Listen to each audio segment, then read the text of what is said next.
Ito, ang question lang, since parang follow up sa mga question in this training.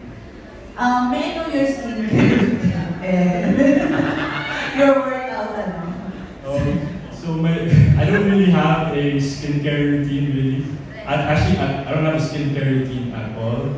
And oftentimes when I'm working with makeup artists, they tell me like, oh, what's your skincare routine? And there's like, what's your skincare routine? I don't actually have one, you know. So yeah.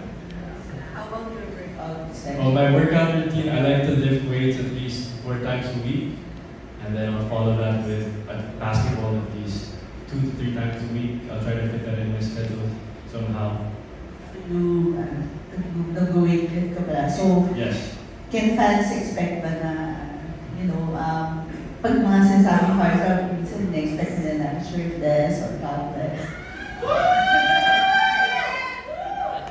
And then, I'm working on that, right? I'm working on that because I do want to be ready in the case that if I actually have a sequence or a scene where I do have to be shirtless, I don't want to not be unprepared.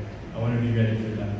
So, Na-mention ni Alan, so bench fashion, baka next time may